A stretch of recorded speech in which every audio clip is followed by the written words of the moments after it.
How's it going, guys? Erica with Not Your Average EDC. And now we're going to look at my girl dogs. I just did a video on my males and we talked a little bit about primitive breeds and why they're not for the average person. And I had mentioned in that prior video that I had two primitive breeds. Kovu is one of them. He is one of my males that I put in the previous video. And then my other little primitive nugget is Zaya here. And she's one of my females. And she has not been DNA tested yet, but she's definitely looking like some type of lurcher or potcake hound breed. She's very skinny and like skittish and very feral. And she's got pointy ears and she's just really like a primitive little thing. Where's Nugget? We don't want to block her out. She's getting all tangled up trying to eat her turkey neck. I'll stay over here so you guys can see the dogs for a little bit.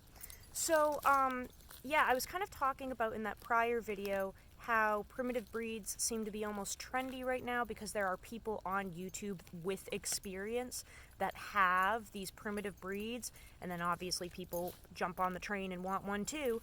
But they're really not for everyone, and they're definitely not for people that don't have any experience with, like, difficult dogs or difficult dog breeds. So let's talk about Zaya a little bit here because she is just very feral, I guess you could say.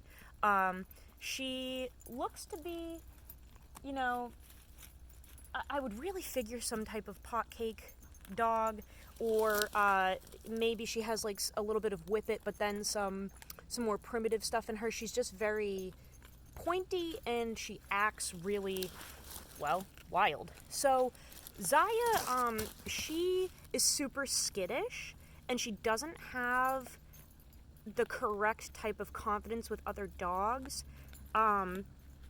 She's just very timid, and I did all the correct confidence building with her right from the get-go as a puppy.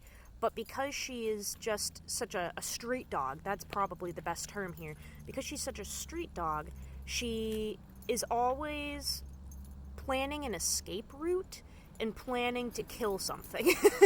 So she really likes hunting.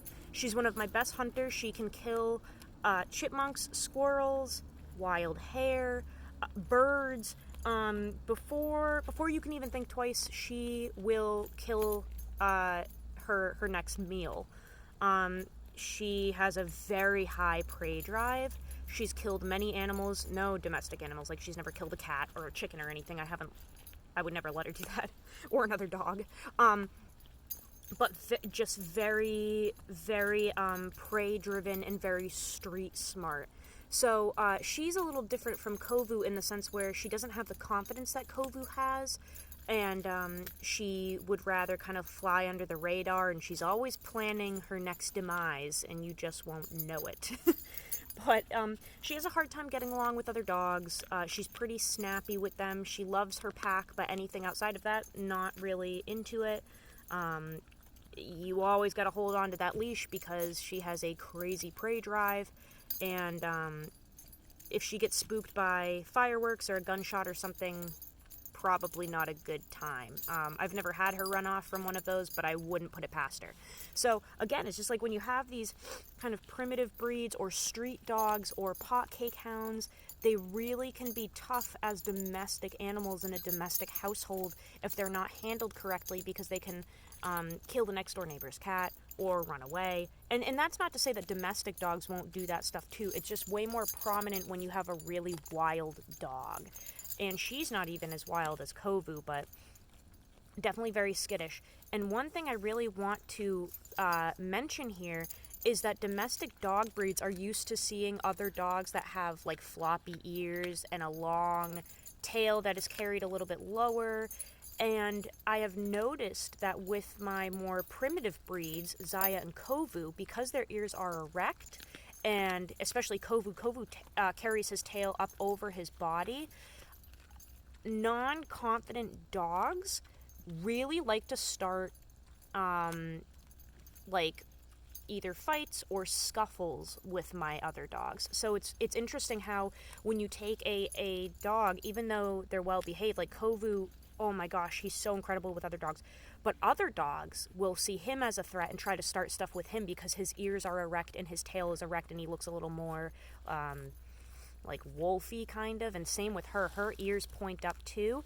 And dogs just see that as a threat and instantly try to start shit with them. So another thing to think about if you want a primitive breed is that if you want a primitive breed and then you want to go to the dog park with your dog, it might not be your dog that's the problem, because in my case it's not my dogs, it's other dogs, especially with Kovu. Kovu is the sweetest thing in the world. But other males, like especially males, other male dogs try to start stuff with him all the time because his ears are erect and he carries his tail higher just naturally. So just something to think about when you are looking into maybe lichen shepherds or like wolf hybrids or primitive breeds, or like Kovu, he's a Carolina dog, which is an American dingo. You just got to be careful. So the girls finished their meals. We're going to keep hiking. I just wanted to add that little tidbit of info. Just think twice and be really careful if you're looking into a more wild dog. Just do your research and be a responsible owner. I will see you guys on the next video. Take care.